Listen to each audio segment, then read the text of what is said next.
Hello student, today we will discuss periodic properties like atomic radius, ionic radius, ionization energy, electron gain enthalpy and electronegativity. In previous session, we have discussed about shielding effect and effective nuclear charge.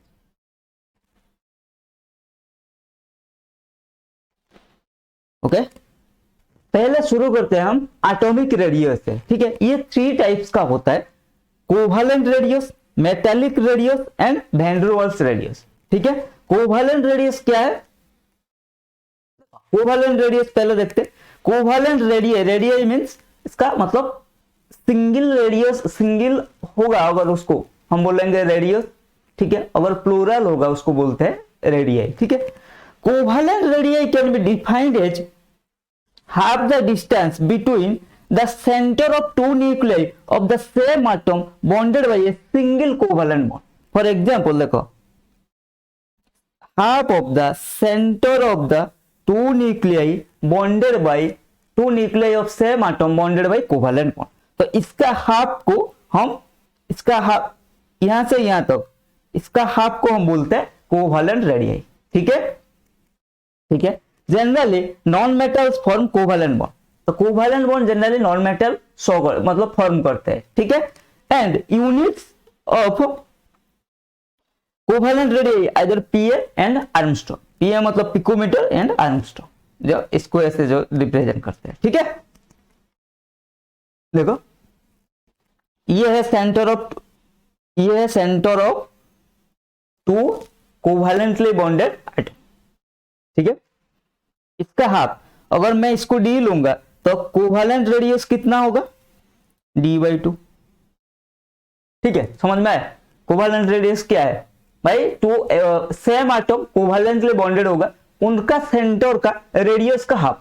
ठीक है, centre का distance का half ले लो। ठीक है, देखो यहां से यहां तक इस डिस्टेंस को अगर डी लेंगे तो क्या होगा? रेडियस, कोवैलेंट रेडियस कितना होगा? d/2। समझ में आ गया? एंड कोवैलेंट रेडियस जनरली, हमारा covalent bond generally form by non metal. ठीक है, नेक्स्ट देखते हैं metallic radius. Metallic radii can be defined as half the internuclear distance between two adjacent metallic atom in a crystalline lattice structure. ठीक है, consider the smallest distance between the atoms without overlapping. हम smallest distance between the atom without overlapping consider करते हैं। ठीक है, हमारा covalent में क्या होता है? कोवैलेंट में ऐसे ओवरलैपिंग होता है। ठीक है, लेकिन मेटालिक में हम ओवरलैपिंग नहीं लेते, टू नियरेस्ट एटम को लेते हैं। ठीक है, उनका डिस्टेंस का, सेंटर का डिस्टेंस का हाफ, अगर इसको डी लेंगे तो आर मेटालिक कितना होगा? d/2। ठीक है, then van der Waals radii. The van der Waals radii is measured for those species that are non-reactive in nature. Therefore, it can be measured for noble gas as well as non-metal. ठीक है, generally हमारा covalent radii हम noble gas के लिए लेते हैं। ठीक है, for noble gas element van der Waals radius is consider. Noble gas के लिए हमें van der Waals radius consider करना पड़ता है। ठीक है, देखो ये होता है हमारा वैन डर वाल्स रेडियस, इनमें ओवरलैपिंग नहीं होता है, सिर्फ अट्रैक्शन होता है। ठीक है, देखो यहां से बस इस डिस्टेंस को हम बोलते हैं d/2। अगर इसको d लेंगे तो ये d/2, इसको बोलते हैं वैन डर वाल्स रेडियस। ठीक है, समझ में आया? तो हमारा देखो कोवैलेंट क्या है? ओवरलैपिंग ऑफ द एटम, इनका distance r equals to r covalent d/2। ठीक है, मेटालिक में क्या है? ओवरलैपिंग नहीं, पास पास रहेंगे। ठीक है, इनका डिस्टेंस हम r metallic equals to d/2। ठीक है, वैन डर वाल्स में क्या है? ये होता है हमारा वैन डर वाल्स। समझ में आ गया? तो इन तीनों में रेडियस सबसे ज्यादा किसका होगा? देखो कोवैलेंट में क्या हो रहा है? ओवरलैपिंग हो रहा है। ठीक है, हमारा मेटालिक में ओवरलैपिंग नहीं हो रहा है, लेकिन दोनों ऐसे है। ठीक है, और सॉरी वैन डर वाल्स में क्या हो रहा है? वैन डर वाल्स में दोनों दूर है। ठीक है, मतलब सिर्फ अट्रैक्शन है। तो सबसे ज्यादा रेडियस किसका होगा?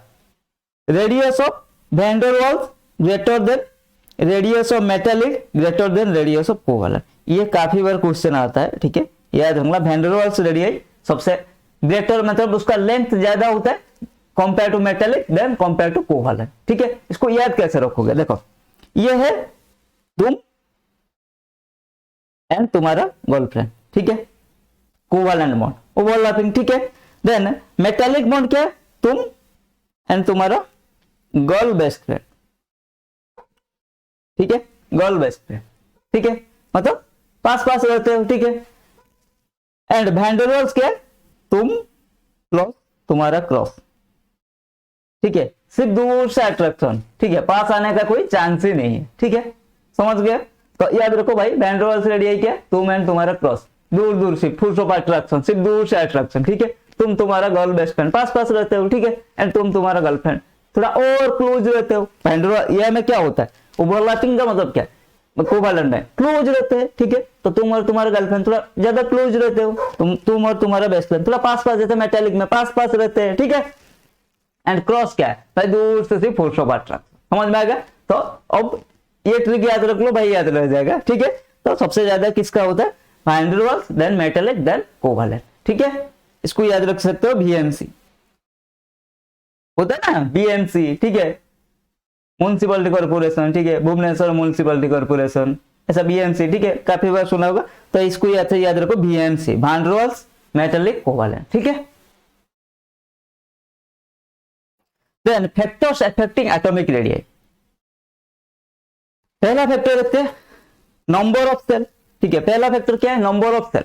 Atomic radius directly proportional to number of shell, कहने का मतलब है नंबर ऑफ सेल जितना इंक्रीज होगा एटॉमिक रेडियस उतना इंक्रीज होगा, ठीक है, पहला फैक्टर।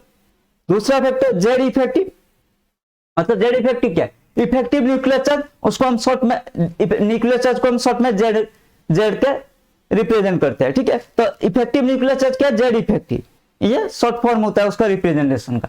तो जेड इफेक्टिव क्या, atomic radius inversely proportional to Z effective. कैसे कैसे सर, एटॉमिक रेडियस क्या हो गया, atomic radius inversely proportional to Z effective. अच्छा कैसे सर, जेड इफेक्टिव का काम क्या है, जेड इफेक्टिव का काम क्या है, जेड इफेक्टिव मतलब क्या है भाई, force of attraction between nucleus and outer electron, ठीक है। तो जो शिल्डिंग इफेक्ट की वजह से जितना रिड्यूस होता है उसको हम बोलते हैं Z effective. Reduce in effect, the reduce in nuclear charge due to shielding effect is known as effective nuclear charge, ठीक है। तो कहने का मतलब है इफेक्टिव न्यूक्लियर चार्ज जितना ज्यादा होगा फोर्स ऑफ अट्रैक्शन उतना ज्यादा होगा, इन मतलब न्यूक्लियस एंड आउटर इलेक्ट्रॉन के बीच में।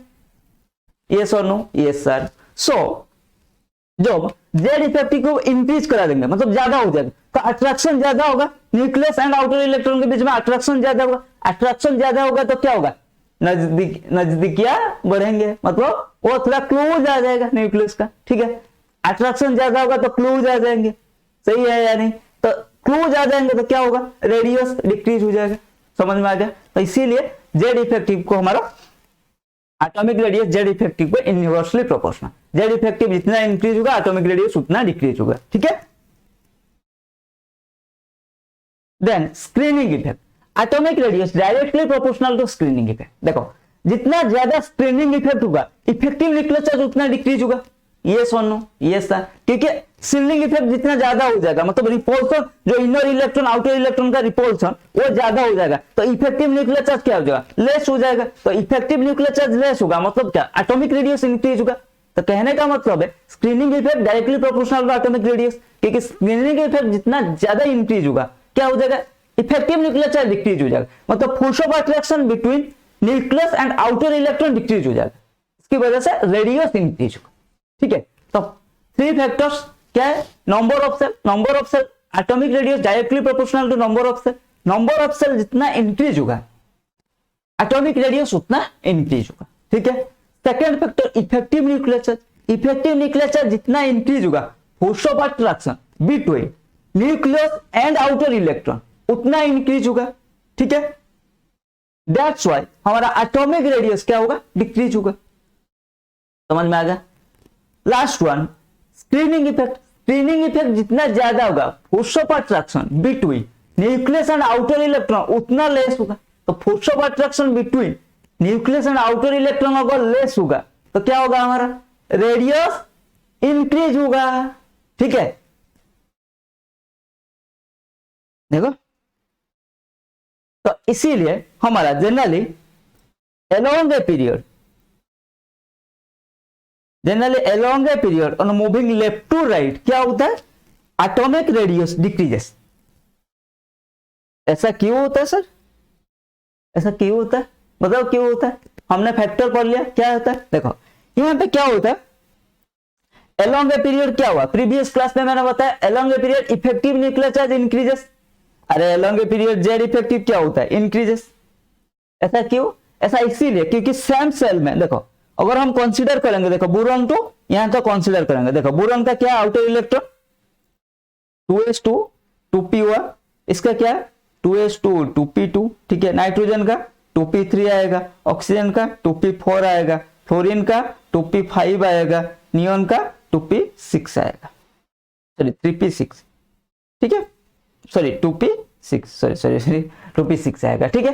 तो हमारा इलेक्ट्रॉनिक कॉन्फ़िगरेशन से मतलब नहीं। यार देखो क्या हो रहा है, जब बोरॉन को हम मूव कर रहे हैं along the period left to right, क्या हो रहा है, देखो सेम सबसेल में एक एक इलेक्ट्रॉन एक्स्ट्रा ऐड होते जा रहा है, जिसकी वजह से इलेक्ट्रॉन डेंसिटी क्या होगा, वहां से वहां इंक्रीज होगा। एक एक इलेक्ट्रॉन इंक्रीज हो रहा है मतलब क्या, इलेक्ट्रॉन डेंसिटी इंक्रीज होगा।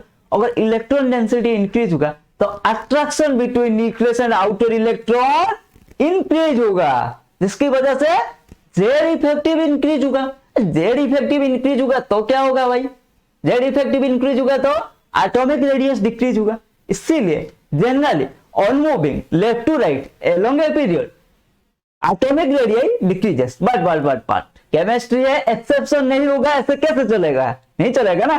बट हमारा क्या होगा, जो एंड में नोबेल गैस है, मैंने बोला क्या है भाई, नोबेल गैस केस में हम कंसीडर करते हैं वैन डेर वाल्स रेडियस, और हमने ये भी देखा वैन डेर वाल्स रेडियस का मतलब लेंथ रेडियस ज्यादा होता है compare to covalent and metallic, इसीलिए डिक्रीज तो करेगा, ऐसे करेगा, लेकिन थोड़ा सा इंक्रीज एंड में करेगा in case of noble gas, ठीक है।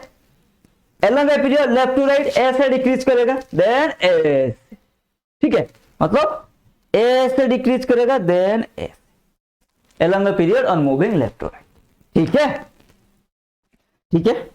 देखो यहां पर देख सकते हो आप, देखो फ्लोरीन का कितना 0.37, नियोन का कितना 0.58, सिमिलरली क्लोरीन का 1.02 एंड आर्गन का 1.06, जो कि सल्फर से भी ज्यादा है, ठीक है। सिमिलरली देखो यहां पर देखो जेनॉन का 1.40, यहाँ टेलोरियम का 1.38, आयोडीन का 1.39, या टीन का 1.39। तो जनरली हमारा क्या होता है, डिक्रीज करता है, एंड में थोड़ा सा इंक्रीज कर जाता है, क्योंकि नोबेल गैस केस में हम कंसीडर करते हैं वैन डेर वाल्स रेडियस। समझ में आ गया अलोंग ए पीरियड क्यों डिक्रीज होता है, किसी लिए डिक्रीज होता है, इसका रीजन क्या है, ठीक है। अब बारी है on moving down the group, ठीक है, on moving down the group consider करते हैं भाई, किसको कंसीडर करते हैं, hydrogen, lithium, sodium, potassium, rubidium, ठीक है। देखो हाइड्रोजन का क्या है 1s1, इसका क्या आएगा एंड में 2s1 आएगा, इसका 3s1 आएगा, इसका 4s1 आएगा, इसका 5s1 आएगा, ऐसा कुछ आएगा, ठीक है।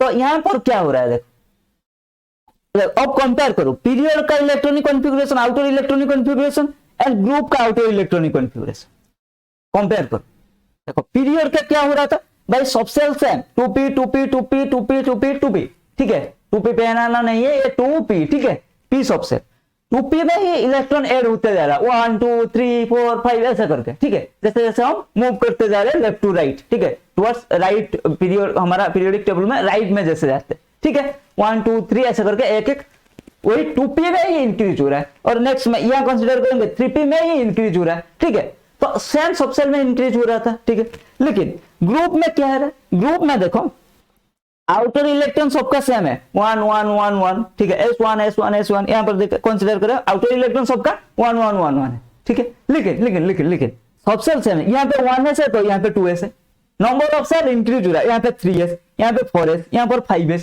नंबर ऑफ सेल इंक्रीज हो रहा है, और एज वी स्टडीड नाउ क्या है भाई, as number of shell increases effective nucleus, sorry as number of shell increases हमारा क्या होगा, एटॉमिक रेडियस इंक्रीजेस, भाई सेल इंक्रीज हो रहा है, यहां पर एक सेल था, यहां पर 2 सेल होगा, यहां पर 3 होगा, 4 होगा, तो हमारा क्या होगा, रेडियस इंक्रीज हो रहा है भाई, ठीक है, सेल ज्यादा हो रहा है, मतलब घर में आप रूम ज्यादा बनाओगे तो क्या होगा, घर ज्यादा बड़ा होगा, ठीक है, ये सुनो सिमिलर यही बात है, तो हमारा क्या होगा, एटम का एटॉमिक रेडियस ज्यादा होगा, तो इसीलिए down the group on moving top to bottom atomic radii increases generally, ठीक है, while along the period on moving left to right atomic radii decreases but in case of noble gas atomic radius थोड़ा सा increases due to क्या है, in case of noble gas we consider van der Waals radii, ठीक है, समझ में आएगा भाई एटॉमिक रेडियस, एटॉमिक रेडियस के बारे में metallic, van der Waals and हमारा कोवेलेंट रेडियस, ठीक है, ये था details concept about atomic radius. I hope you understood well. तो आज का क्लास में इतना ही, मिलते हैं अगले क्लास में आयोनिक रेडियाई के साथ, तब तक के लिए कीप लर्निंग कीप ग्रोइंग।